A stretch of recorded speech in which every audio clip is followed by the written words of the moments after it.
앉아시키도록 하겠습니다. 마태복음 11장 7절부터 19절까지. 그들이 떠남에 예수께서 무리에게 요한에 대하여 말씀하시되 너희가 무엇을 보려고 광야에 나갔더냐? 바람이 흔들리는 갈대냐?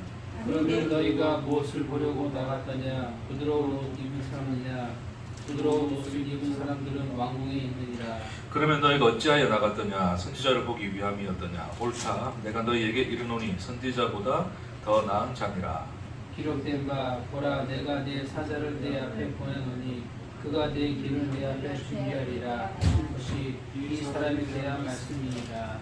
내가 진실로 너희에게 이르노니 여자가 낳은 자 중에 세례 요한보다 큰 이가 일어남이 없도다. 그러나 천국에서는 극히 작은 자라도 그보다 크니라. 세례 요한의 때부터 지금까지 천국은 진노를 당하니 진노한 자는 빼앗는다. 모든 선지자와 율법이 예언한 것은 요한까지니 만일 너희가 진실로 하는데 너희가 한 엘리야가 이 사람이니라. 귀 있는 자는 들을지어다. 이 세대를 무엇으로 비유할까? 비유할 때 아이들이 잠들어 앉아 새 동물을 불러 이르되 우리가 너희를 향하여 피리를 불어도 너희가 춤추지 않고 우리가 슬피 울어도 너희가 가슴을 치지 아니하였다 함과 같도다.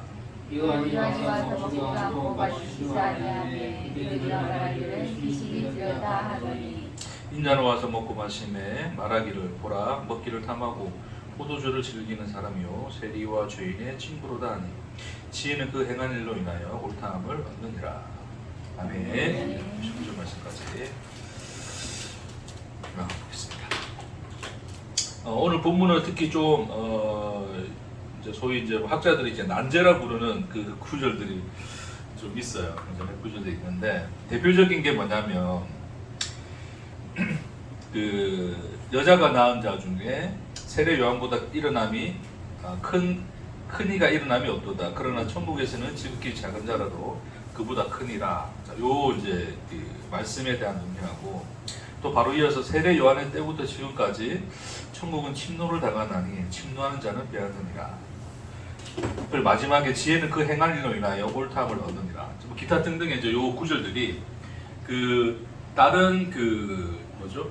그 누가복음에 있는 그 말씀과 이제 비교해 볼 때 조금씩 이제 이게 이 말의 의미를 쉽게 생각하기 어려운 구절들이 좀 있긴 있어요. 그러니까 이제 이 구절들을 가지고 많은 사람들이 이 구절들을 가지고 그 여러 견해를 내요. 그러니까 비슷한 견해를 내긴, 그러니까 이게 비슷한데 조금 다른 게 아니라 정반대의 견해를 내는 게 있어요. 그러니까 성경을 보면 구절들이 굉장히 이제 해석하기 애매한, 그러니까 우리가 이해하고 받아들이기 애매한 구절들이 제법 많아요. 이 부분 말고도 특히 신약에도 좀 그런 게 많고 구약에도 물론 그런 부분이 있지만, 그러니까 그럴 때는 우리 그러니까 그 말씀을 해석하는 이들을 보면 이제 자기 해석이 옳음으로써 다른 사람의 해석은 또 틀리게 되거든요. 예를 들어서 방금 우리가 천국은 침노를 당한다는 이제 이 표현을 우리가 이제 어떻게 해석을 하냐면 여러분 어떻게 해석하세요? 천국은 침노를 당하는데 침노하는 자는 빼앗는다라는 이제 이 말을 여러분 어떻게 생각합니까?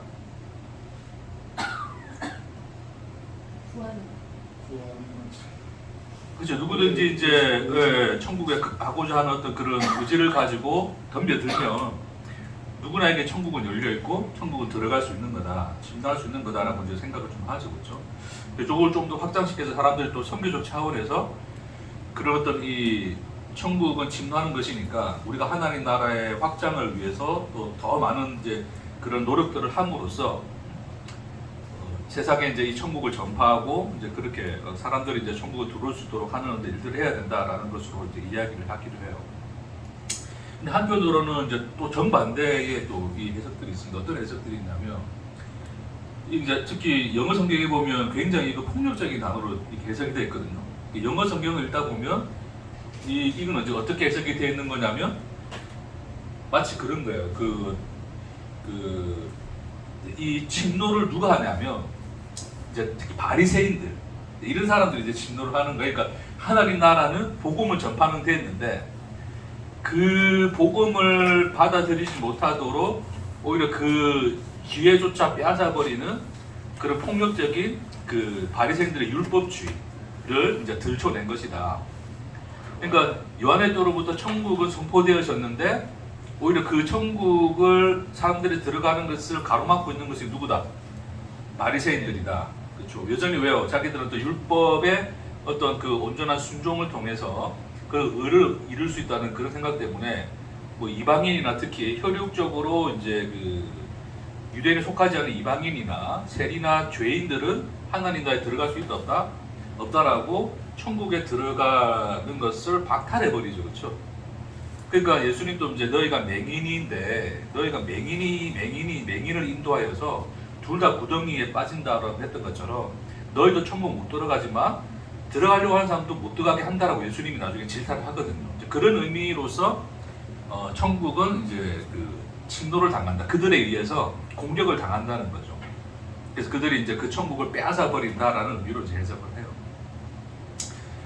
그러니까 이게 침노를 누가 하는가에 따라서 굉장히 주체가 누군가에 따라서 완전히 내용이 달라져 버리죠. 그렇죠? 근데 제가 볼 때 그렇게 싸울 일은 없습니다. 그거 가지고. 그런 의미든 저런 의미든 다 괜찮은 해석인 것 같아요. 그러니까 어떤 해석의 어떤 유일성에 대해서 이야기하자면 사실 성경은 거기에 대한 온전한 답을 열어놓지 않은 부분들이 굉장히 많습니다.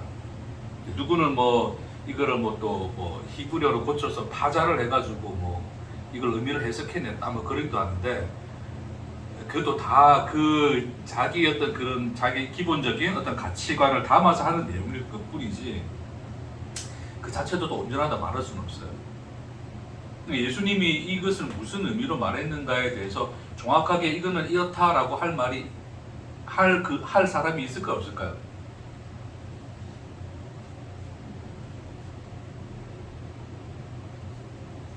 여러분 성경은 모두 다 해석되어져야 됩니까? 제가 왜 서두에 이제 이런 얘기를 하는가에 대해서 왜 하냐면 이런 질문을 좀 하고 싶은 거예요. 여러분 이 본문을 두고 해석하라면 해석하겠습니까? 천국 침노를 당하는 자의 것이야. 그러니까 나는 내가 열심히 이제 천국을 얻기 위해서 노력하면 되는 것이니까 천국을 내가 그래서 얻어야지라는 생각으로 그렇게 또 생각하는 사람이 있는 반면에 그 뜻이 아니라 천국을 오히려 그런 그 바리새인들에 의해서 율법을 가진 자들에 의해서 이제 오히려 그 천국을 들어가는 자들로 하여금 그 기회조차 박탈하도록 그렇게 공격당하고 있다는 사실을 말하는 것이야 라고 하는 것이든 그래서 어떤 게 옳은 건가요 여러분?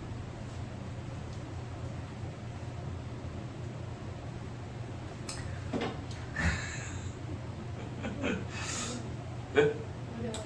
어렵죠. 저도 어려워요. 거기 이야기하려고 해석이 안 돼. 그러니까 이것은 여러분 수학계 어떤 공식처럼 1+1은 2미다라고 하는 답으로 제시할 수 있을 만한 해석이 사실은 성경에 그리 많이 존재하지가 않아요. 그러니까 특히 이런 그 본문 자체는 굉장히 대표적으로 그런 의미로서 이제 굉장히 이제 이 기록된 내용 중에 하나라고 보시면 돼요.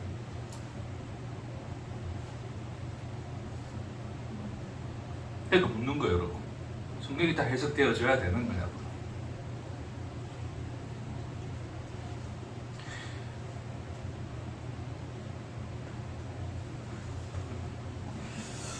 자, 그에 대한 질문은, 그러니까 이 질문에 대한 답은, 대답은 우리 나중에 말씀 마칠 때 좀 해보도록 합시다. 자, 일단 이어가겠습니다. 그래서 결론적으로 저는 그 두 가지 해석을 잘 절충하면 굉장히 좋은 해석이 나올 수 있다 생각이 듭니다. 말이 틀린 게 아니죠. 일단 1차적으로 천국은 침노를 당한다라고 했을 때 아까 말씀드린 것처럼 바리새인들 율법주의자들이 자기 의로서 구원을 받는 어떤 그런 신념에 사로잡혀 있기 때문에 그 율법의 의라는 것은 율법을 온전하게 순종함으로써 가능한 거거든요. 그렇죠? 1차적으로는 그 아브라함의 자손이어야 되는 거고 약속된 백성이어야 되니까 이스라엘 유대인이라고 하는 어떤 그런 정체성, 그런 혈통을 통해서 나야 되는 게 1차적인 거고, 그 혈통을 유지하기 위한 하나의 방편으로서 율법을 철저히 지켜야 되는 게 이제 그들에게 있어서는 천국을 소유할 수 있는 의거든요. 의. 그러니까 1차적으로 이방인들은 가능하다 안 하다?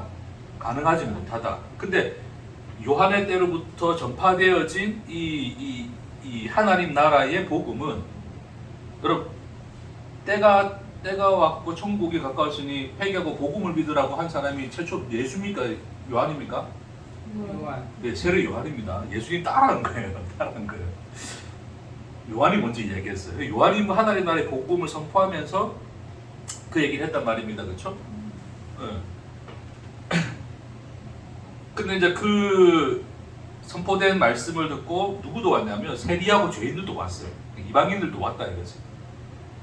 그러니까 유대인, 그 바리새인들이 죄인이라 여기는 그 사람들도 왔어요. 자격이 없는 사람들도 왔단 말입니다. 그런데 그 자리에 바리새인들도 구경하러 왔어요. 세례받으러 온 게 아니라 걔네들은 구경하러 왔어요. 저것들은 뭐 하나 싶어가지고 구경하러 옵니다. 그들을 향해서 세례 요한이 굉장히 질타를 해요. 자, 그 질타하는 장면을 좀 볼게요, 여러분. 그 누가복음이라고 보세요. 누가복음.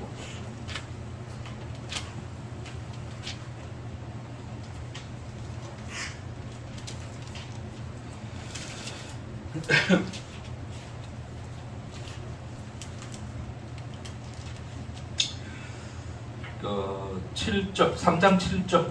누가복음 3장 7절 보겠습니다. 누가복음 3장 7절. 눈으로 보세요. 제가 읽을게요. 요한이 세례를 받으러 나오는 무리에게 이르되 독사의 자식들아 누가 너희에게 일러 장차 올 진노를 피하라더냐. 그러므로 회개에 합당한 열매를 맺고 속으로 아브라함이 우리 조상이라 말하지 말라. 누구한테 지금 이야기하는 거야? 바리새인들에 대해서 이야기하는 거죠. 그렇죠? 우리는 아브라함이 우리 조상이니까 우리는 구원받은 백성이야. 하나님 백성이야. 하나님 나라의 백성이야 라고 스스로 생각하고 있는 자들에게 대해서 이야기하는 거예요. 내가 너에게 이르노니 하나님이 능히 이 돌들로도, 이 돌들은 결국 이방인들을 이제 지칭하거든요. 이 돌들로도 아브라함의 자손이 되게 하시리라. 그러니까 하나님의 나라, 그러니까 그 구원이 하나님의 나라가 누구에게도 열려있다? 이방인에게도 열려있다 그러죠. 그렇죠? 그러니까 이런 질타를 통해서 결국 하나님 나라를 들어가고자 하는 그 사람들을 누가 맡고 있다? 바리새인들이 지금 맡고 있다. 왜? 저들은 혈통을 가진 자로서 아브라함의 자손이고, 그리고 그 아브라함의 자손으로서 합당한 의인, 율법을 열심히 지키고 있는 자기들의 정체성을 가지고 이런 의를 지녀야지 하나님 나라에 속한 자지, 그것이 없는 자들은 하나님 나라에 못 들어가는 거야 라고 말함으로써 이방인과 세리와 죄인들을 다 마오세요? 내치고 있는 거죠. 그렇죠? 그러니까 그런 의미에서 본다면 천국은 침노를 당한다, 공경을 당한다는 말이 또 그런 의미로 이해되어져도 무방하다, 문제가 없다. 그렇죠? 그리고 한편으로 또 다른 의미로서 어떻게 해요? 천국은 침노를 당하는데 누가 의해서 침노를 당한다? 그 천국 복음을 들은 자들에 의해서 침노를 당한다. 그래서 복음을 들은 자들은 다 그 나라에 들어가고자 한다, 안 한다? 다 들어가고자 한다. 가고자 하는 자를 뭐한다? 얻는다라는 의미로 이해해도 문제가 없어요. 자, 그 관련해서 누가복음 16장 가볼게요. 누가복음 16장.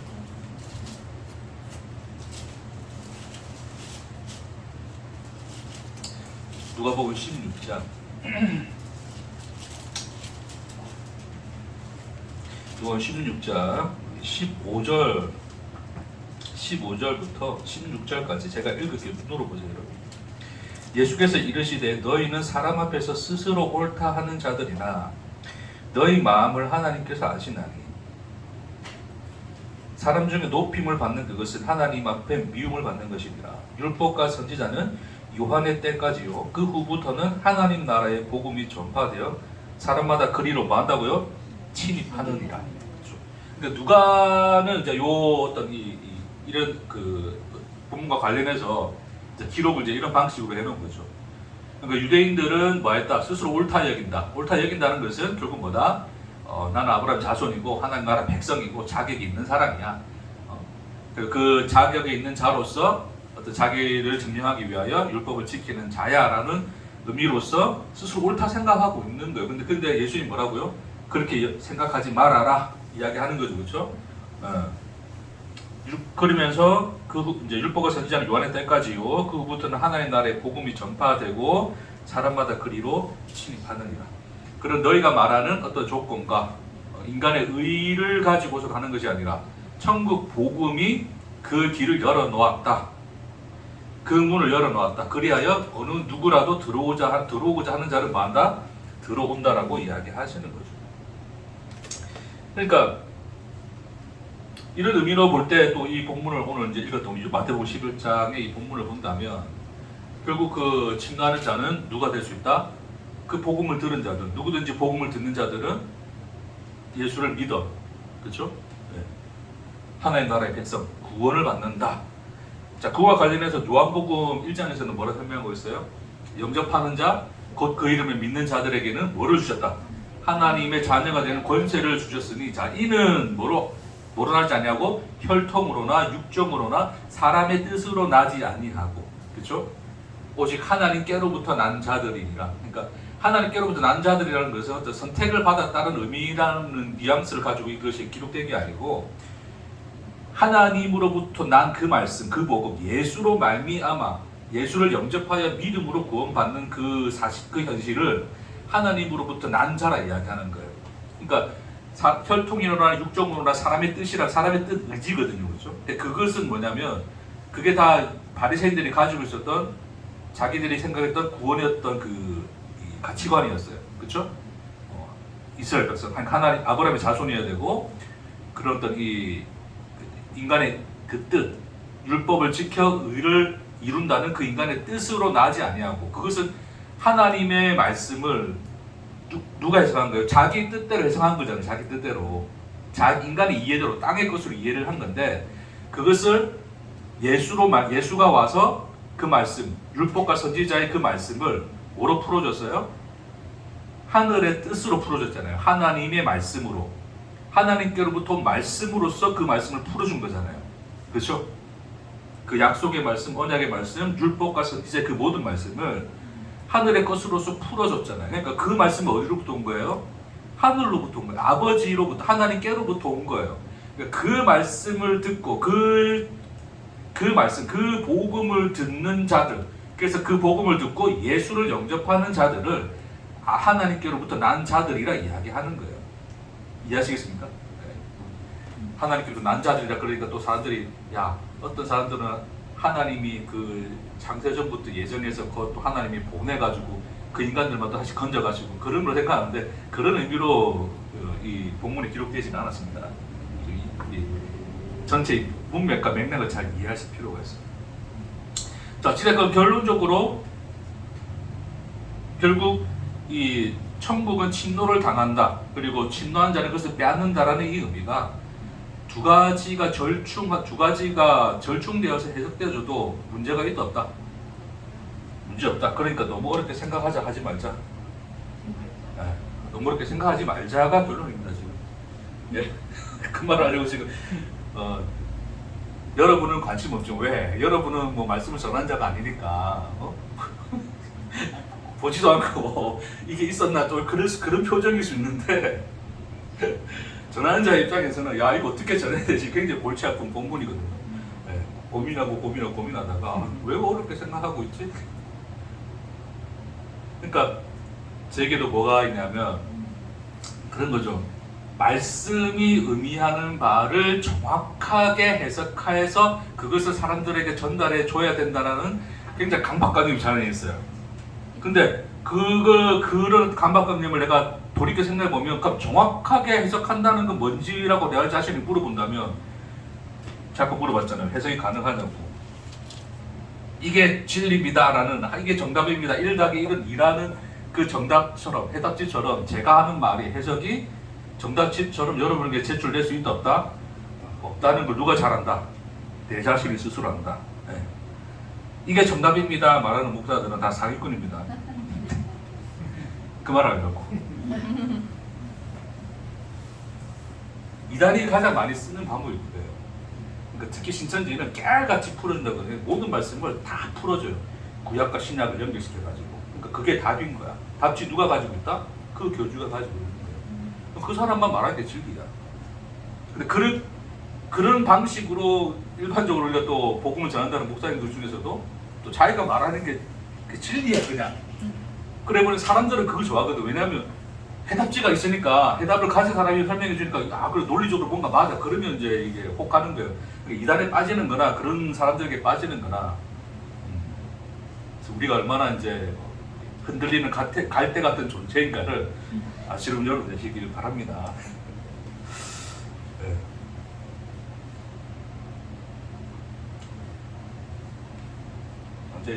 이제 들어가야 되는데 서로는 이제 있는데 자 들어갑시다. 여러분 그럴 수 있죠. 그러면 야 정확한 해석도 아닌 네 설교 내가 왜 듣니? 안 들어도 돼요. 안 들어도 되는데 제게 주신 의미를 이 시간과 공간이라는 특정 우리가 모인 이 복음교회라는 이름으로 모인 이 자리에서 또 이것 또한 우리 각자의 뭐다 하나의 인생의 일부예요. 그렇죠? 그 일부에서 잠시 우리가 쉬어가며 말씀을 나누고 그리고 또 특별히 전하는 자인 저에게 주신 의미를 여러분과 나누어 가짐으로써 함께 공유하고자 함이지 여러분에게 답지를 준다 안 준다? 안 준다. 제가 답을 가지고 있지 않다. 됐습니까? 성경도 답을 가지고 있지 않습니다. 아 어떤 그 유튜브에 보면 그냥 이거 그냥 웃기다 표현하기 좀 그렇지만 그냥 하는 말인데 어떤 분이 보니까 이제 그 밑에 이제 자기 그 채널 설명을 해놨는데 뭐라 설명했냐면 성경을 2000번 읽은 선생으로부터 가르침을 받은 것입니다라고 해놓고 이렇게 해놨더라고요. 그래서 뭔가 성경의 궁금증에 대해서 막 풀어주는 이제 그런 게 있는데 저는 이제 딱 성경을 2000번 읽은 선생으로부터 배웠다는 말에서 이미 사기꾼이라는 생각이 들더라고. 2000번 읽으면 가면 해석이 자기가 답지가 됩니까? 그러니까 우리는 그러니까 어떤 방식으로든지 간에 자기가 가진 것이 확실하다는 것에 대해서 굉장히 이제 그걸 이제 주장을 싶어하죠. 그걸 이제 제가 옛날에 이제 진리 강박증이라든지 그런 내용으로서 좀 이렇게 나눈 말씀이 있는데 지금 또 그 다 이야기하자면 어려우니까. 그러니까 결론적으로 인간은 뭔가 자기 안에 뭐를 가지고 있고 싶어하는가요? 확실한 가치를 가지고 싶어하는 거죠, 그렇죠? 자, 그게 뭐냐면 신념적인 인간들의 신념식. 어떤 자기는 신념적인 존재는 뭐냐면 자기가 믿는 대상이 뭔가 확실해야 돼요. 확실. 그렇죠? 수학은 진짜 확실하잖아요. 공식이 나와 있고 답지가 딱 나와 있으니까 확실하잖아요. 그렇죠? 그걸 가지면 그 관련된 문제는 못 풀 문제가 없어요. 다 풀어지는 문제예요. 그러니까 우리도 워낙 인생이 모하다 보니까 이 인생의 문제들을 답 한 번에 풀고 싶은 답지를 가지고 싶습니까? 못 가지고 싶습니까? 가지고 싶어도 그러니까 사람들이 뭐 찾아가요? 점집을 찾아가죠. 내 인생이 왜 사주팔자를 답지 좀 내주세요. 내 인생을 해석할 만한 답지 좀 내주세요. 그게 내가 이해하겠습니다라는 것을 우리는 이제 또 그런 걸 찾아다니죠, 그렇죠? 그러니까 결국 그런 것들이 다 뭐하고 연관이 되어 있냐면 뭐하고 연관이 되어 있다.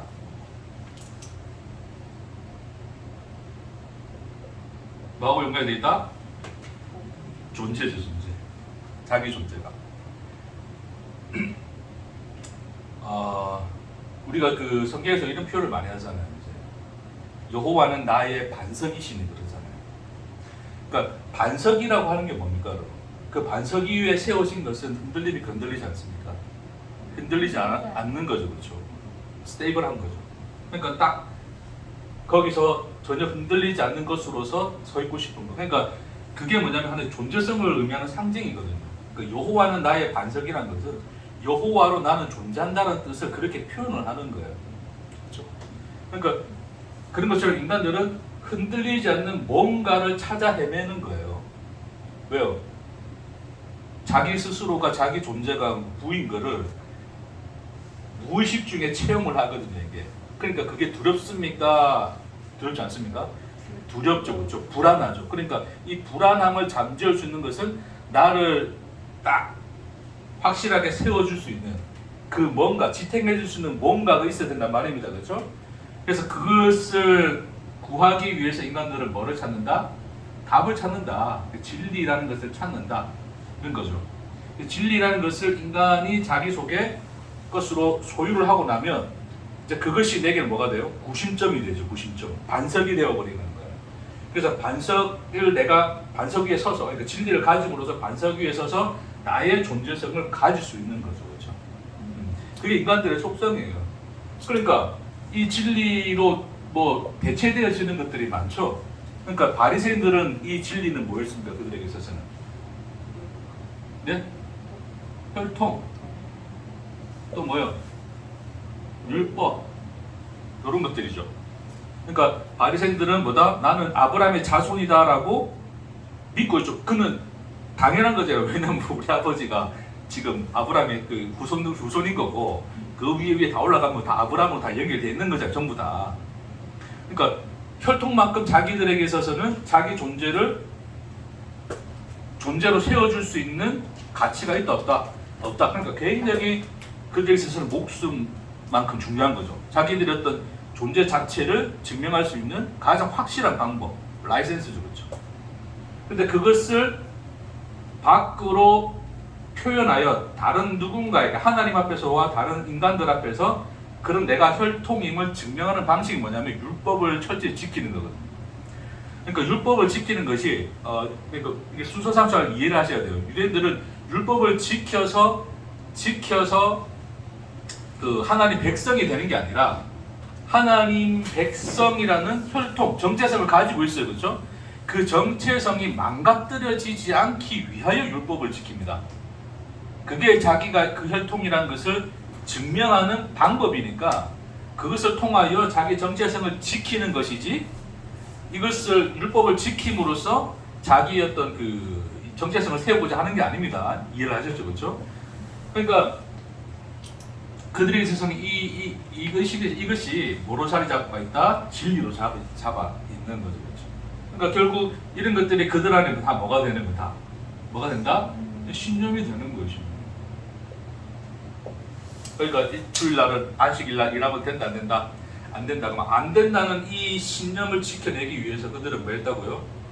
어디까지가 일하느냐 안 하느냐를 합의하에 결정을 하게 되는 거죠. 그렇죠?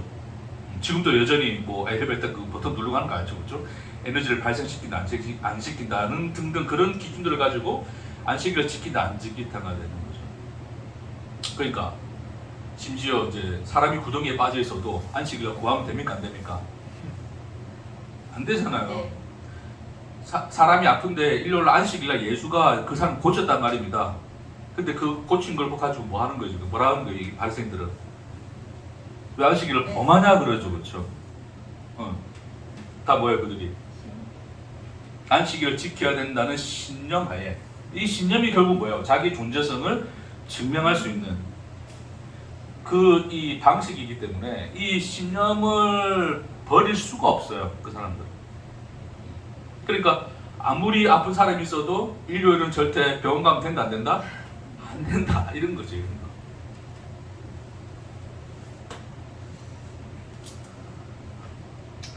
자, 똑같은 방식으로 그러니까 뭐 혈통이나 율법뿐만 아니라 이제 오늘날의 뭐 진리라고 하는 것은 또 하나의 복음이라는 이름으로 대체가 되어서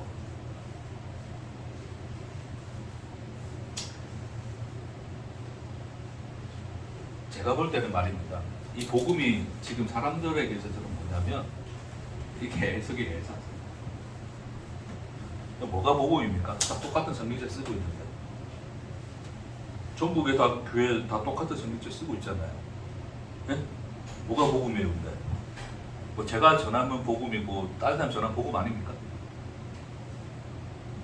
자, 여러분이 기존에 있었던 교회에 거기서 이제 전하면 복음입니까 아닙니까? 거기서 전하면 복음이. 예? 거기서 전하면 복음이 되는 거죠. 예. 그 자체로. 그 자체로. 네. 그러니까 그 기존에 있던 그 교회에서도 그렇죠. 말씀 전하면 복음이 된다. 그러니까 제가 전하면 복음이 됩니까 안 됩니까? 되는 거죠. 지금 권사님 지금 다 넘어섰어요. 지금 이미 다 초월해서 지금 저기 먼저 가 계시는 거예요 지금. 자, 그러니까 제가 이제 묻는 질문이 뭐냐면 우리가 복음이라고 했을 때, 그렇죠? 그러니까 이것도 복음이고 저것도 복음이고 저것도 복음이야 이렇게 이야기한다면 아까 말했던 것처럼 서로 상충되는 해석이 나왔을 때 그러면 복음 어떤 겁니까? 그러니까 우리가 성경에서 이제 이 하나의 본문을 가지고 말씀을 전한단 말입니다, 그렇죠? 그럼 이제 그 복음을 가지고 이제 똑같은 말씀, 똑같은 본문인 거예요. 근데 그 본문을 뭐 A, B, C, D 한 4가지 정도의 해석이 나왔다 칩시다. 그 중에 복음은 뭡니까?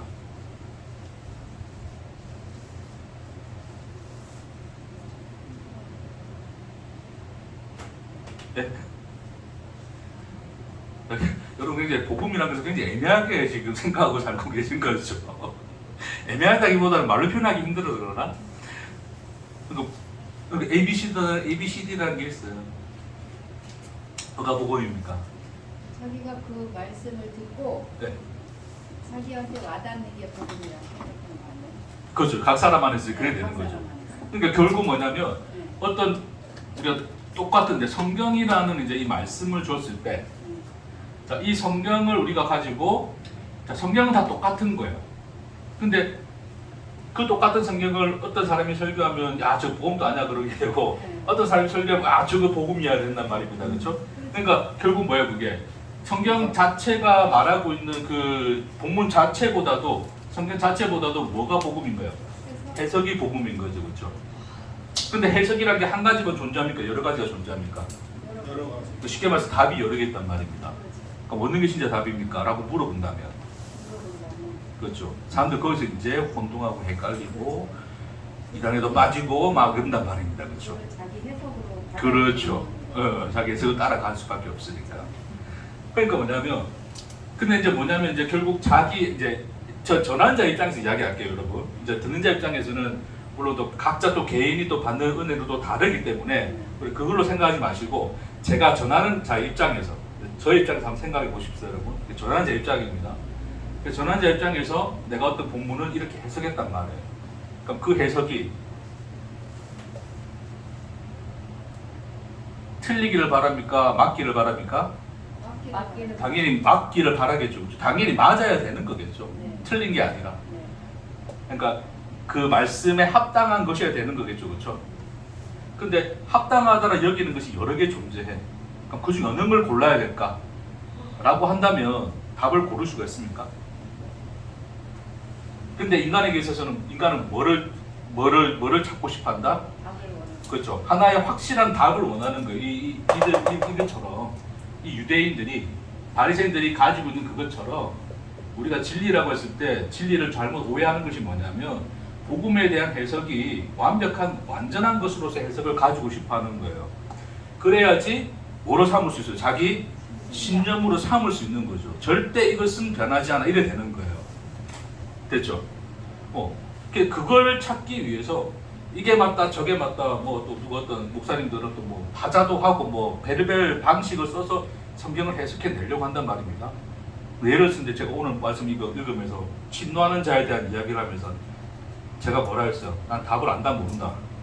모른다 했어요. 그러니까 저 같은 말은 제가 하는 말, 저 같은 해석은 해석도 아닌 거죠, 그렇죠? 네? 근데 왜 설교하고 있냐고.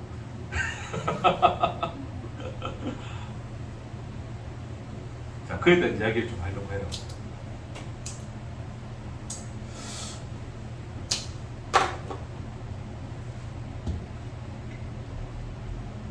이거 잘 나온다.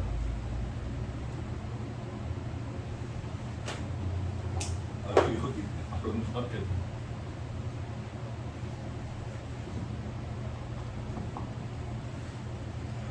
근데 지금 오늘 이 본문에서 자, 뭐에 대한 이야기가 나오냐면 세례 요한에 대한 이야기가 나와요. 자, 세례 요한에 대한 이야기가 나오는데 넘어갔네. 마태복음 11장 우리 아까 돌아가 보시면 이제 요한의 제자들이 떠나고 난 뒤에 이제 요한에 대해서 예수님이 말씀을 하시죠. 예수님이 말씀하시는데 예수님 대묻습니다. 너희가 무엇을 보려고 광야에 나갔더냐? 바람이 흔들리는 갈대냐? 뭐 갈대를 또 여러 가지로 또 해석하긴 하는데 어쨌든 그냥 뭐 놀러 나간 거 아니지 않느냐, 그렇죠? 그런 거 보러 갔겠느냐? 혹은 어떤 사람은 갈대를 또 하나의 권력의 상징으로 이게 그 로마의 동전에 보면 갈대가 있거든요. 이게 하나의 어떤 그 권력의 상징으로 또 보기도 해요. 어찌됐건 이제 그런 사람들을 보러 갔더냐, 아니면 무엇을 보러 나갔더냐, 부드러운 옷 입은 사람이냐, 옷 입은 사람들은 왕궁에 있다. 그러니까 권력과 부를 가지고 있는 자들은 다른 곳에 있다. 그런 거 보러 가지 아니하였느냐. 그러니까 너희가 그러니까 그런 걸 보려고 나간 것이 아니라 누굴 보러 나갔다? 누굴 보러 나갔다? 선지자를 보기 위함이든지 그런 거죠, 그렇죠? 그리고 하나님 나라를 선포하는 요한의 그 이제 복음의 말씀을 듣고 그 말씀을 듣고 세례받고 또한 말씀을 또한 가르침을 받기 위하여 나간 거예요, 그렇죠? 나간 거예요. 선지자를 보러 나간 게 맞다, 그래, 옳다, 그래. 근데 그 선지자가 어떤 선지자다? 선지자 중에 제일 큰 자다. 왜요? 그가 누구이기 때문에? 오실 길을 예비할, 주의 길을 예비할 엘리야이기 때문에, 보내신다고 하신 엘리야이기 때문에 여자가 낳은 자 중에 제일 마다 큰 자다. 이제 그 얘기를 하시는 거죠. 자, 그러면서 덧붙이시는 말이 뭐냐면, 그러나 천국에서는 뭐다? 극히 작은 자라도 그보다 크다, 안 크다? 크다, 그 이야기하는 거죠. 이 말씀이 뭡니까, 여러분? 이 말씀이. 그러니까 요한은 여자가 낳은 자 중에 제일 큰 자예요. 그렇죠? 근데 천국에서는, 자, 천국 우리 여러분 그 죽고 난 뒤에 간 그 세상이 아닙니다. 요것만 좀 잘 이해를 합시다. 단순히 죽고 간 그 세상, 물론 그것도 포함하여 이야기하는 것이지만, 자, 여기서 좀 더 이제 그 집중하여 말하는 그 영역이 뭐냐면, 하나님의 통치가 드러나는 이 세상에서의 영역, 그러니까 하나님의 통치가 나타나는 모든 것을 이제 하나님 나라라고 이제 인식을 하고 있어요. 그렇죠? 그것도 유대인들이 생각하는 공통적인 인식이거든요. 천국에 대한 개념이 그렇습니다. 그러니까 단순히 내세라고 하는 것은 죽어서 가는 그곳뿐만 아니라 이 땅에서 우리가 살아가는 현실 안에서 하나님의 통치가, 하늘의 통치가 뜻이 하늘에서 이룬 것 같이 어디서 이루어진다? 땅에서 이루어지다라고 하는 그 고백처럼 이 땅에서 이루어지고 있는 그 현실을 하나님 나라라 그래요, 그렇죠? 그러니까 하나님 통치가 나타나는 그곳에서는 지극히 작은 자라도 뭐다? 요한보다 크다, 작다? 크다라고 이야기하는 거죠. 자, 이거 저는 이제 이 의미를 어떻게 받아들이냐면, 자, 제가 표현이 아주 조심스러워졌죠. 이게 답입니다. 이야기하지 않습니다. 제 말이 진리입니다. 말하지 않습니다. 그냥 참고하십시오입니다. 됐습니까? 네. 여러분, 설교는 참고로 듣는 겁니다. 이제 목사가 하나님 말씀의 권위를 절에 떨어뜨리나, 제가 묻고 싶습니다. 네가 하는 말이 하나님 말이냐? 라고 묻고 싶은 게 저의 대답입니다. 이 세상의 모든 목사들의 설교, 어떤 누구든지 간에 끌어모아서 이야기한다 치십시오. 그게 하나님 말씀입니까? 라고 물어보면 자기가 말하는 말이 하나님 말씀이다 말할 이유가 있을까요? 없을까요? 없어요. 있는 척 하는 거지. 권위를 세워야 되니까. 항상 제가 나누는 말씀은 뭐 하시라고요, 여러분? 참고만 하십시오. 저기 또 오늘 쓸데없는 소리 하네 그러면 잊어버리시면 됐습니까? 그러지 않아도 다 잊어먹어요. 그래서 제가 느끼는, 이 본문에서 느끼는 것은 뭐냐면, 결국 여자가 낳은 자 중에 큰 자라고 하는 것은 결국 누구의 관점입니까? 인간들의 관점인 거죠, 그렇죠? 그러니까 여자가 낳은 자 중에 큰 자라고 하는 것은 인간들의 관점이죠. 왜? 선지자를 기다렸던, 가장 큰 선지자를 기다렸던 그들, 그 메시아를 소개하는, 결국 그것으로서 소개되어진 인물이 누굽니까? 엘리야. 그렇죠? 그래서 엘리야는 굉장히 이제 모세도 큰 선지자지만 엘리야가 굉장히 강력했던 선지자거든요. 비를 내리고 죽지도 않고 올라갔잖아요. 그러니까 죽을 보이지 않고 올라갔기 때문에 그는 다시 살아서 돌아 내려오려 생각했어요. 왜? 주의 길을 예비할 자로 오기 위하여. 됐습니까? 그러니까 그런 믿음이 있었는데, 그러니까 그런 의미에서 선지자 중에 가장 큰 자, 그러니까 인간들 중에 가장 큰 자라고 하는 것은 인간들이 생각하는 인간 세상에서의 어떤 가치를 가지고 크고 작다를 가지고 있는 그 개념으로 설명하는 거잖아요, 예수님이. 자, 근데 천국, 하나님의 나라, 하나님의 통치가 나타나는 그곳에서는 지극히 작은 자라도 저보다 크다는 게 뭐예요? 비교되지 않는다는 뜻이거든요, 이게. 요한보다 더 크다를 이야기하는 게 아니라 요한과 비교되지 않는다. 그러니까 너희들이 생각하는 요한이라고 하는 그 인물의 크기, 그 가치가 아무리 그것이 크고 고상하고 높다 할지라도 그것이 인간 세상 안에서의 가치의 기준으로 판단한 것이라면 하나님 나라는 전혀 그것과 같다 다르다? 다르다를 이야기하는 거죠. 그렇죠? 결국 뭐냐면 하나님의 통치 안에 있는 천국 안에 있는 자라는 것은 하나님으로 존재가 된 자들을 이야기하는 거예요.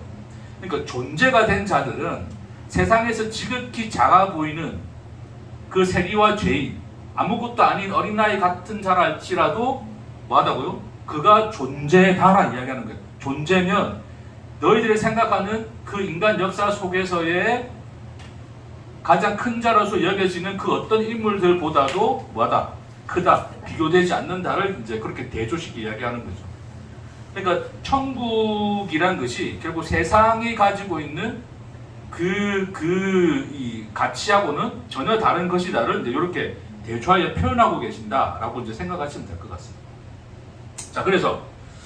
자, 그런데 이제 그러면서 헤롯 요한의 때부터 지금까지 천국은 침노를 당하나니 침노하는 자는 이제 빼앗느니라 라는 말씀이죠. 이건 아까 전에 말씀드렸지만 두 가지로 다 이해를 하셔도 무방합니다. 상관이 없습니다. 앞에 다 들으셨으니까 일단 넘어갈게요.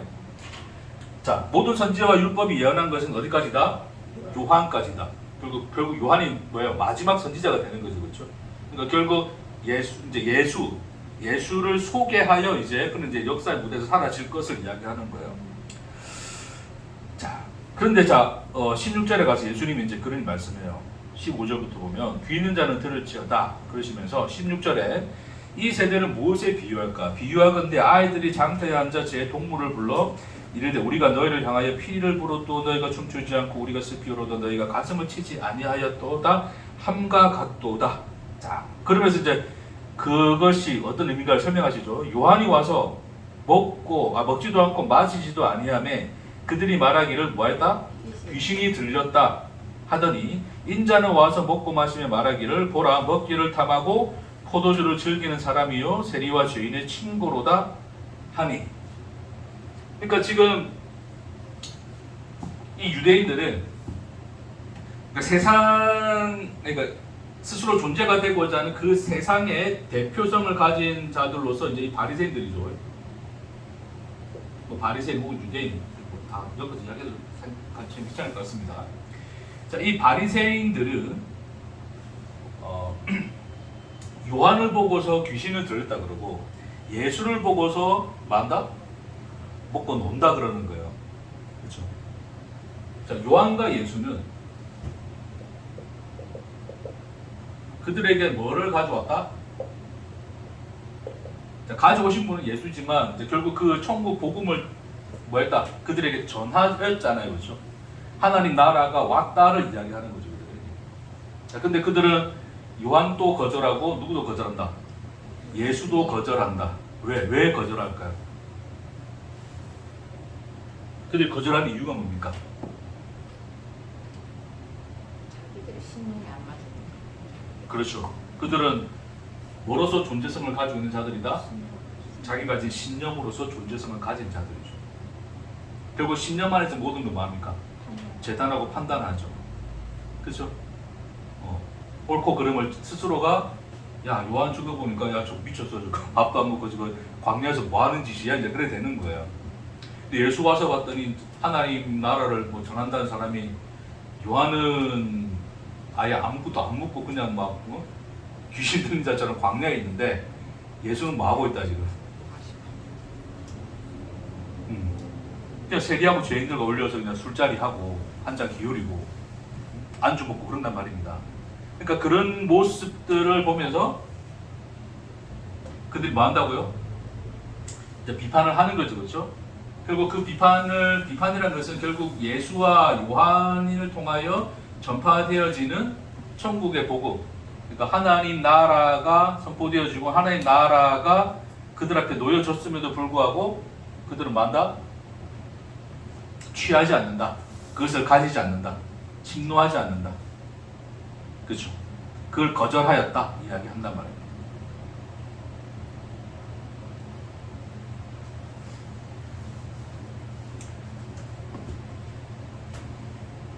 결국 결론적으로 뭐냐면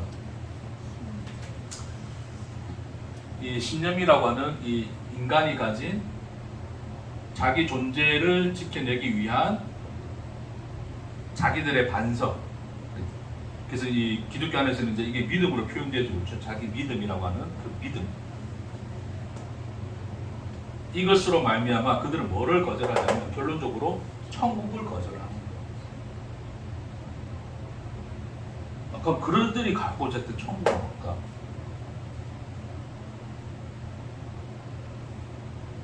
여러분이 가는 천국은 뭡니까?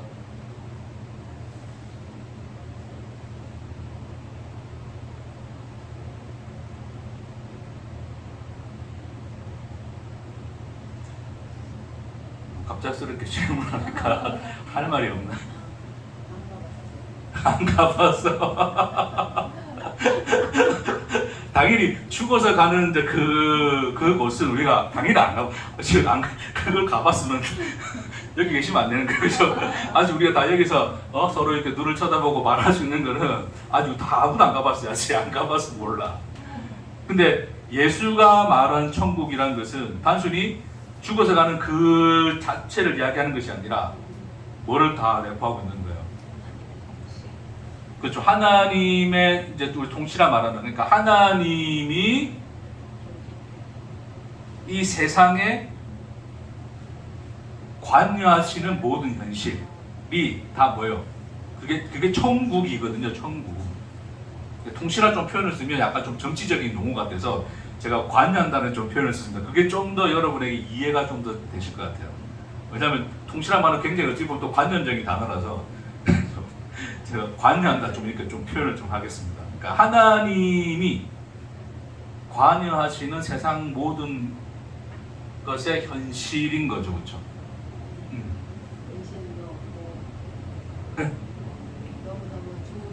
너무 좋은데. 근심도 없고. 그렇죠. 그러고 싶은데 그러십니까? 그러니까 지금 자,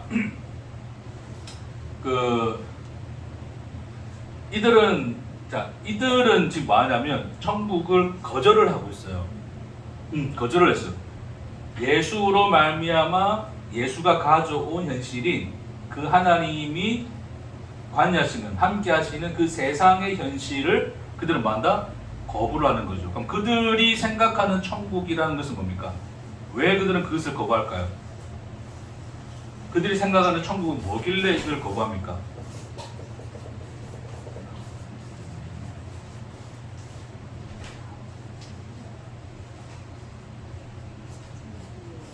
그들 생각하는 거하고 다르니까 그렇긴 한데요. 네. 그죠? 네. 뭐가 다를까요? 생각하는 천국은 어떨까요? 신념을 더 중요시하는 그렇죠. 뭔가 지금 뭔가 느낌은 조금씩 오는데 이게 뭐 뭔가 확실히 이게 말할 그게 없죠, 그렇죠? 느낌 오셔도 됩니다. 자, 그들이 정확하게 무엇으로 말미암아, 그러니까 뭐가 예수가 가져온 천국과 그들이 생각하는 천국과 다르냐에 대한 구체적인 사안을 우리 몰라요. 우리가 그들이 아닌데 우리가 어떻게 알겠습니까? 그렇죠? 그러나 중요한 것은 뭐냐면 그들은 뭐다? 자기 신념 안에 놓인 자들이다. 그렇죠? 결국 천국이란 것도 어디에 존재해야 돼요? 신념 안에 존재해야 돼요. 그게 문제였습니다. 그 신념이 무엇이었든지 간에 그 신념 속에 존재하고 있어야 돼요. 근데 그 신념 속에 존재해야 되는 것이 아닌 것으로서 뭐가 왔다? 천국이 와버리죠. 그러니까 그들은 그것이 자기 신념으로 받아들일 수 있습니까? 없습니까? 못 받아들이죠. 그러니까 당연히 그걸 거부할 수밖에 없는 거예요. 그렇죠? 자, 우리가 어떤 복음을 듣고 확실한 해석을 했다 칩시다. 그 해석이 자기네 신념으로 자리 잡혀 있어요. 근데 예수가 가져온 천국의 현실은 자기 해석과 달라요. 그럼 그 인간들도 뭐 할까요? 똑같이 거부하겠죠. 다를 바가 없습니다. 그러니까 우리가 뭐를 놓치고 있냐면, 제가 요즘에 조금 밀고 있는 문장인데, 좀 밀고 있는 문장인데, 인생이 믿음보다 뭐하다? 크다. 오.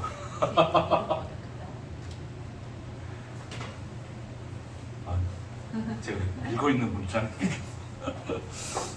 이걸 아주 책을 하나 쓸까? 돈이라도 좀 벌까? 돈이 될라나?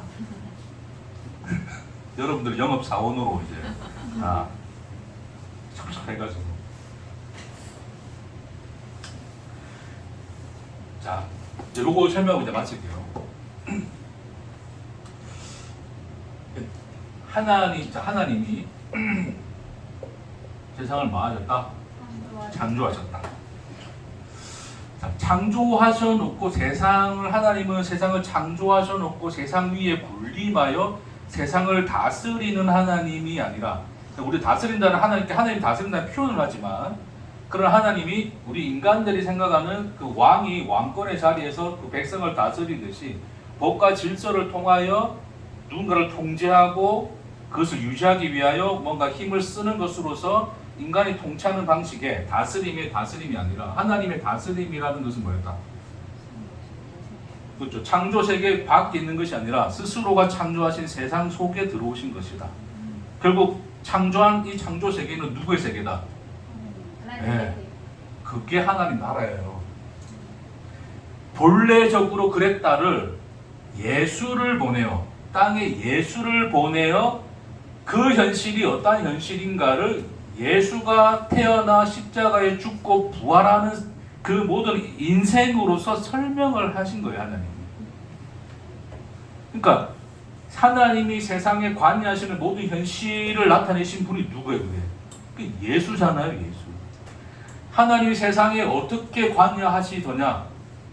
어떻게 하시더라고요, 하나님이?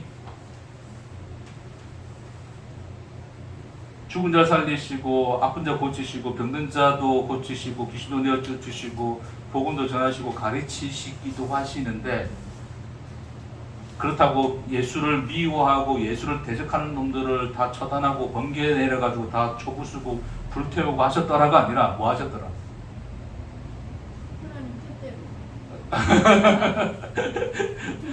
그러니까 이제 결론적으로 그 하나님의 뜻에 다 포함되어 있는 건데, 그러니까 그렇게 하나님이 관여하신 것이 아니라 하나님의 관여하심, 결국 하나님 나라가 나타난 인생이 예수로 보여졌는데, 하나님이 뭐 하셨더라? 하나님이 세상을, 창조 세계를 사시는 분으로서 세상에 관여하여 아픈 자를 고치고 죽은 자를 살리는 일을 하시는 하나님이신 동시에, 하나님은 뭐 하시는 분이었더라? 인간의 거절을 당하시고 인간의 박해와 미움과 동일하게 우리가 겪는 우리의 억울함과 우리의 억울함과 고통과 고난과 슬픔과 외로움에 예수는 그 시간을 뭐 하셨더라? 사셨더라. 동일한 그 하나님이 우리와 동일한 인생으로서의 그 삶을 뭐 하셨더라? 살아내셨더라. 결국 사람들의 오해와 미움을 받아 뭐까지 받았다? 뭐까지 받았다? 십자가에 달려 죽임까지 당하는 현실까지 뭐 하셨다? 예수가 사셨다. 그러니까 사람들은 뭐를 요구했냐면, 네가 하나님이면 내려와봐라 그랬잖아요, 그렇죠? 근데 예수는 그에 대하여 답하지 않죠, 그렇죠? 뭐로 계십니까? 동일한 인간처럼 아무런 힘없이 나약하게 십자가에서 내려올 수 없는 자의 모습으로 그냥 달려 죽으셨어요. 그게 예수가 나타낸 하나님의 세상에 관여하는 현실인 거예요. 이해하시겠습니까? 그러나 그 현실은 단순히 죽음으로 끝나지 아니하고 부활이라는 그 결론으로서 그의 인생이 마침이 되었더라를 예수를 통해 보여주시는 거죠. 이해하시겠습니까? 자, 근데 여러분 우리 그걸 이해하셔야, 그걸 좀 아실 필요가 있어요. 하나님이 왜 굳이 세상에 와가지고, 이제 우리 시선도 체율이라는 이야기했지만, 그러니까 체율이라는 단어를 굉장히 잘 이해를 하셔야 돼요. 체율이라는 것을 경험한다의 개념으로 생각하시면 조금 부족합니다. 자, 제가 전에 어떤 인터넷에서 어떤 목사님 설교를 듣다가 어떤 큰 교회 목사님, 여러분 잘 아시는 목사님 이름 말하지 않겠습니다. 큰 교회 목사님인데 그분이 이제 월요일마다 월요일에 목회자 하시잖아요. 그래서 월요일마다 뭐 하냐면 자기가 평생 해보고 싶었던 일을 하는 거예요. 그게 뭐냐면 택시 기사. 월요일마다 진짜 택시 기사로 택시 라이선스 기사 그 자격증 따가지고 뭐 실명을 돌아실 필요는 없습니다. 자, 그래서 이 라이선스를 따가지고 이제 그 택시 운전을 한대요. 그래서 이제 왜 하냐니까 뭐 이제 성도들이 이제 또 사는 삶도 좀 이제 또 왜냐 목회만 했으니까 물론 이제 그 전 목회하기 전에도 유도하셨겠지만 어쨌든 그 이제 그것도 경험하는과 동시에 또 사람들이 어떻게 사는가를 또 알아보기 위해서 이제 뭐 사람들과 대화도 할 수 있고 해보고 싶었대요. 해보고 싶었대. 물론 이제 그분은 단순히 뭐 우리가 그 뭐죠? 그거 우리 일일 체험이라 그럽니까? 그 TV에 나왔던 거 그거 뭐죠?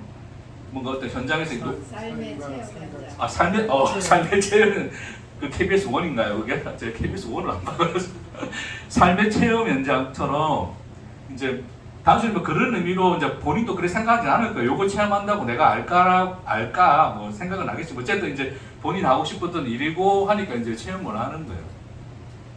그래서 이제 경험을 하는 거죠. 그렇죠? 근데 체율이라는 것은 그게 아니에요. 하나님이 우리를 체육하셨다는 말은 하나님인데 안 해도 될 일을 그냥 한번 해봤다 라는 것으로서 가는 게 아니라 택시 기사가 되는 거죠. 직접. 그러니까 내가 뭐 일주일에 한 번이든 몇 번이든 뭐 인생에서 내가 1년을 체험하든 그 체험하는 그 순간 우리의 체험으로서의 어떤 우리가 뭐 택시 기사 일을 할 수 있는 거지만 그러나 그 체험의 1년하고 평생의 그 삶은 다른 거거든요. 그러니까 내가 체험하는 택시 기사와 택시 기사도 체험하는 것과 택시 기사로서 살아가는 것은 같습니까? 다릅니까? 다릅니다. 그 내용이 다릅니다. 그거 아니면 먹고 살 수도 없고 거기에 우여곡절이 있고 애환이 있고 두려움과 불안이 있고 거기에 그게 다 녹아 있는 게 그 삶이거든요. 하나님이 세상을 창조하여 그 세계를 누구의 세계로 삼으셨다? 자기 세계로 삼으셨다. 그러니까 하나님이 창조의 시간과 공간을 사신다는 것은 그거예요. 그러니까 하나님이 야 우리 너희들 좀 힘드니까 내가 인간 삶 한번 체험해볼게 라고 예수를 보낸 체험 삶의 현장으로 예수를 보낸 게 아니라 나가 이래 살고 있다. 내가 니처럼 산다. 니도 네 인생 살지 않냐. 나도 내 인생 살고 있다. 그 얘기 하는 거예요. 하나님이. 언제부터? 창세로부터 살고 있다. 나는 너는 몇 년 살았냐? 예, 저는 49년째 살고 있습니다. 번데기 앞에 주름 잡지 말아라. 나는 창세 때부터 살았다. 그리하여 굴복하여지는 게 그게 천국을 받아들이는 거예요. 우리가 하나님이 그러하시군요. 이 세상이 뭐다? 하나님의 세계, 하나님 세상이군요를 알게 됩니다. 그걸 뭐 했다? 가져왔다는 거예요. 예수가. 그러니까 예수가 뭐 하는 거예요? 세리와 창녀들과 함께 뭐 합니까? 먹고 마신다는 거예요. 그게 산다는 거예요. 그게. 그들의 친구가 되셨다는 게 뭐냐면 친구가 되어준 게 아니라 오늘도 네가 내 친구 해야 되는 거야. 그냥 친구 먹자 해야 되는 거예요. 뭔 말인지 이해하시겠습니까? 그러니까 그런 시간을 산 것이 인간인데, 근데 이 인간들은 뭘 가지고 있어요? 신념을 가지고 있죠. 신념은 뭐냐면 신념으로서 뭐를 판단하냐면 인생을 판단해요. 인생을 재단한단 말입니다. 야, 이래 사는 것은 잘 사는 것이고 저래 사는 것은 못 사는 거야. 야, 무조건 아침 7시에 일어나. 어? 군생활 하는 거예요. 군생활 신념으로 똘똘 뭉친 하나의 그 집합체라 보시면 돼요.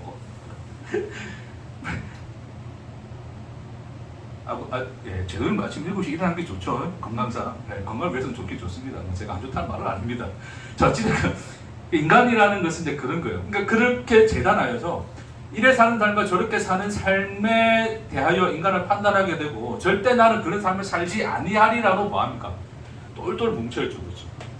그런 삶에 놓여지는 것을 굉장히 불쾌해하는 거예요.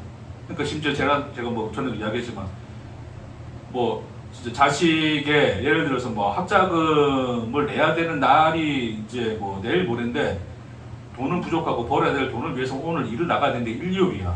근데 일요일은 주일날 주일 성수해야지라는 신념에 사로잡혀 뭐합니까? 사람들은 그냥 대표이신단 말입니다. 심지어 자식이 아프고 열이 나는데도 오늘 일요일이야. 병원 내일 가. 내가 교회 갔다 와서 갈게. 나는 등의 식으로 생각하는 다 그게 뭐예요? 그게 신념이에요. 그러니까 신념 앞에서는 뭐가 묵살되어집니까? 인생이 묵살되어져요.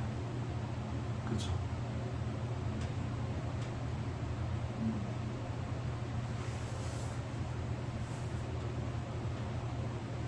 그러나 예수는 천국을 뭐로 소개한다면 하나님이 관여하시는 모든 현실, 곧 네 인생이야.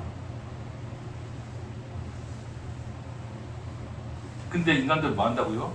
신념으로서 인생을 해석하고 인생을 재단하고 인생을 통제하고 인생을 스스로가 다루려고 하고 다스리려 하죠. 그러니까 인생에서 소위께서 그렇습니다. 좀 뭐 크게 고난을 안 당해본 사람, 잘 안 깨어져 본 사람들은 잘 이해를 못하죠. 적절히 통제가 되고 내가 소위 이제 바른 생활을 한 사람들은 왜냐면 바르게 살아가고 자기가 맞다 생각하는 인생대로 살아가니까 사라지는 거예요. 특별히 문제도 없고 병도 없고 뭐 사고도 안 나고 일도 안 벌어지는 거죠. 그래서 삶의 사람들은 뭐야? 신념이 강화가 되겠죠. 이래 살았더니 이래 되더라. 하나님께 순종했더니 복주더라가 됩니다. 그렇죠? 근데 죽으라 순종했고 하나님 주일 성수했고 다 해봤는데 그럼에도 불구하고 내가 병들고 암 걸리고 자식이 다치고 사고 당하고 기타 등등의 우리가 감히 감당할 수 없는 현실을 부딪히면 그 인생의 시간에 들어가 버리면 자기가 가졌던 뭐가 흔들리기 시작해요. 이게 신념이 흔들리는 거죠. 그게 그래서 성경에서는 고난이 복이라 이야기하는 거예요. 뭐를 깨트리기 위해서 하나님 신념을 흔들어 깨트려서 어디로 나오라 그러십니까? 인생으로 나와라. 인생을 살아라. 자식이 열나고 아프면 너 불쌍하지 않냐? 불쌍하지 않는 부모가 어디 있습니까? 그러면 그 현실을 외면하지 말아라. 교회 안 와도 좋다.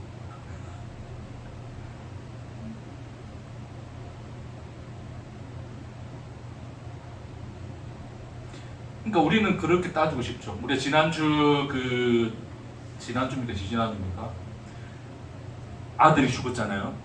그 가부가 그 상을 가지고 갑니다. 그렇죠? 근데 그 상을 누가 멈추세요? 예수님이 멈추죠. 예수님이 멈추고서 약해지죠. 자, 그 여인이 그것을 아들이 낫겠는데 죽으세요. 살리죠. 그렇죠? 살아나게 하죠. 그럼 아들이 살아나는 것에 관하여 그 여인이 한 것은 뭡니까?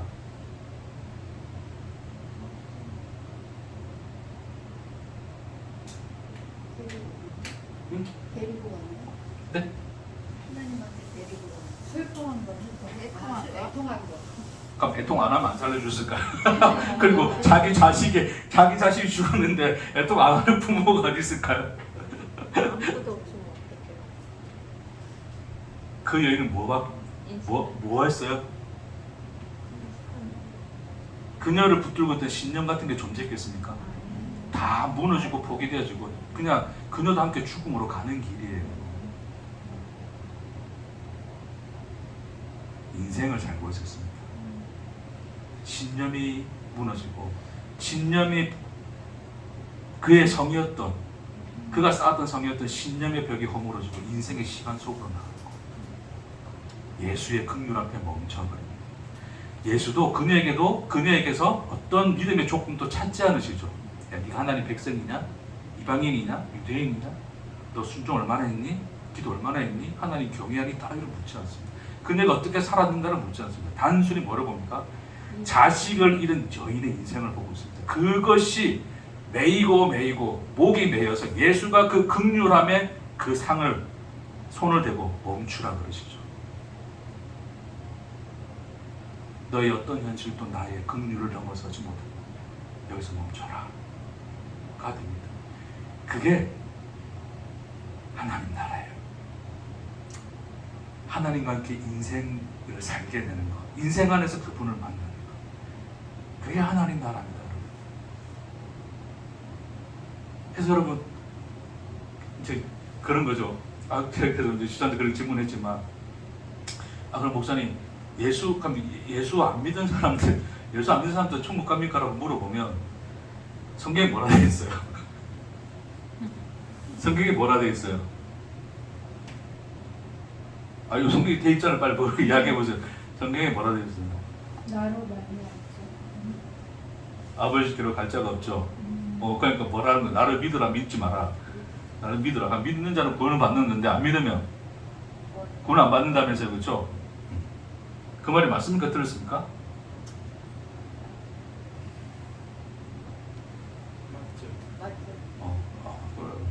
할 말은 해야지. 맞는 거 아닙니까 그거? 맞습니다. 성경에서 기록되어 있으니까 맞는 게 맞죠, 그렇죠? 네? 그러나 그것은 우리의 신념일 수 있습니까, 없습니까? 네? 인간들은 그걸 신념으로 가져버리는데 그게 교리가 되는 거예요. 근데 그걸 교리로 준 게 아니죠. 예수를 믿어야 구원을 받는다는 것은 결국 그 예수의 현실이 무엇인가를 알아. 하나님이 누구이신가를 알아라는 뜻이에요, 그렇죠? 그 모든 걸 내포하고 있는 건데, 어찌됐건 예수 믿는 자는 천국 가고 예수 안 믿는 자는 지옥 가겠죠. 하나님이 그래 말씀하셨으니까. 그러나 제가 말씀드렸습니다. 예수를 믿지 않은 그놈이 천국 갔더니 있더라 없더라? 있더라 없더라? 안 가봐서 모르겠다. 예를 들자면 혹시 있더라?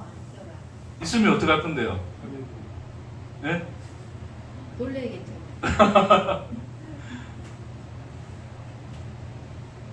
예수 믿으면 구원받는다를 신념으로 가지고 있으면 그게 부당하겠죠.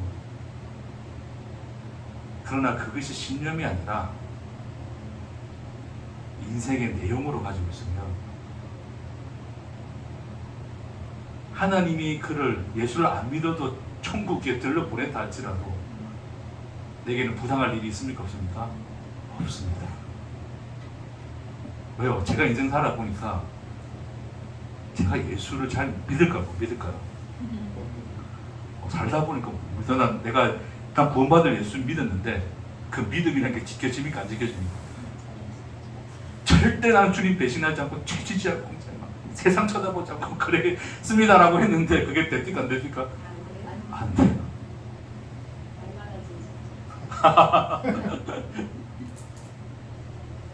그러니까 하나님이 제 이야기입니다. 제 이야기. 이걸 또 여러분 신념으로 가실 필요는 없어요. 가지지 마. 신념으로 가지 마세요. 뭐든지 어쨌든 제가 생각하는 예수를 믿어야 구원받는다는 말은 제가 그때 좀 시장하고도 이야기했지만 정말 내게는 천국에 갈 만한 자격을 인생을 살다 보니까 찾습니까? 못 찾습니까? 못 찾겠어요. 내보다 착한 사람도 많고 정말 온유하고 정말 바르게 잘 하나님 성교 잘 사는 사람 많아요. 삶을 다 들여서 성교한 사람도 있고요. 그런 걸로 친다면 나는 천국에 갈 일이 있습니까? 없습니까? 근데 하나님 뭐라 그래요? 내가 티켓 하나 줄게. 믿기라도 해라. 그러면 내가 그것으로라도 뭐 하겠다? 구해줄게. 그러니까 그 예수를 믿으란 말은 어떤 것도 우리에게서는 천국에 갈 만한 자격을 찾을 수 없는 우리임으로 하나님의 긍휼이 마치 그 죽음의 길로 마지막 그 무덤에 묻히기 위하여 가는 그 길을 막으셨던 하나님의 긍휼이 그를 구하신 것처럼 하나님의 긍휼이 우리에게 그 말씀을 하시는 거죠. 나를 믿어라. 하나님 저기 땅으로 살았는데요. 괜찮다 믿어라. 나는 하나님이다. 네 아버지니라. 저에게는 예수 믿으면 천국 간다는 말이 이제는 그렇게 느껴집니다. 인생을 살다 보니 그렇습니다. 높아시면 그렇다고 야 정재환 목사는 예수 안 믿어 천국 간다더라. 야 그것도 여러분이 신념으로 가지는 겁니다. 네. 이제 다 무슨 말인지 이해하시겠죠? 네. 말씀 이제 정리해서 마치겠습니다. 그리고 하나님 나라는 하나님이 세상을 창조한 그 세상을 자기 세계로 삼으신 거예요. 자기 운명과 함께 엮어 그러신 겁니다. 그걸 예수가 이 땅에 와서 절망뿐인 어떤 것도 생명을 찾아볼 수 없는 이 땅에서 예수가 십자가에 달려 죽음으로 대신 자기 생명을 내어주는 것으로서 답을 하신 겁니다. 그게 하나님 나라야.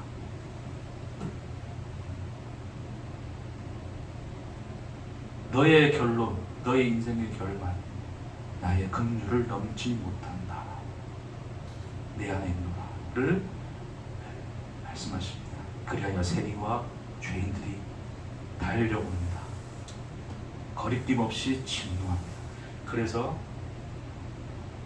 마치 천국은 진노당하는 모습으로 보여지나 그러나 뭐였다고요? 그들에게 주어진 선물로 나타납니다. 예수를 여러분 인간들이 어떻게 했습니까? 받들었습니까? 쳐 죽였습니까?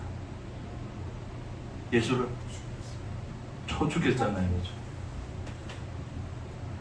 예수를 쳐 죽였는데 오히려 그 쳐 죽임을 당한 예수가 세상에 뭐를 가져왔습니까? 네? 생명을 가져왔더라를 하나님이 말씀하고 있는 거죠.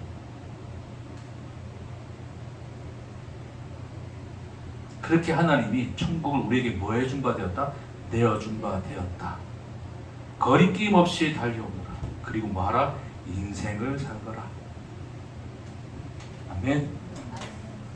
이거 인생이 믿음보다 그런. 네. 제 간증입니다. 제 간증. 여러분 이게 뭐 진리가 아니고요. 제 간증입니다. 이렇게 꼬리를 좀 내려야지. 제 간증입니다. 그러니까 이 창조의 세계가 하나님의 세계요, 하나님의 시간이라는 것을 모든 역사가 그러하고 그 역사 속에 일부를 살아가는 내 인생이 뭐예요? 결국 하나님의 시간인 거죠. 그렇기 때문에 내 인생조차도 누구의 시간입니까? 하나님의 시간이요, 하나님의 세계이더이다. 그러니 그 인생이 단순히 내가 사는 인생이 아니라 그가 살아내시는 하나님의 세계이므로 내 믿음보다 큽니다. 내 안에서 믿음을 만들어내시고 그가 누구이신가를 말할 수 없는 것으로 알게 하십니다. 이 복을 누리시는 저와 여러분 되기를 축복합니다. 기도하십시다. 주님, 그냥 흩어 지나가는 하루처럼 느껴진다 할지라도 하나님은 하나님으로 당신의 시간을 나의 인생으로 사셨습니다. 주님, 그것이 제 안에 믿음을 만들어내었습니다. 그러기에 우리의 인생이 우리가 가진 믿음보다 큰 것을 고백하나이다. 주여, 날마다 우리의 모든 인생이 주는 그 모든 것들이 우리에게 생명을 가져다 주고 영광을 가져다 주고 하나님의 긍휼과 은혜로 날마다 소속해 하는 시간임을 믿음으로 바라보도록 주님 축복하옵소서. 감사드립니다. 예수님 이름으로 기도합니다. 아멘.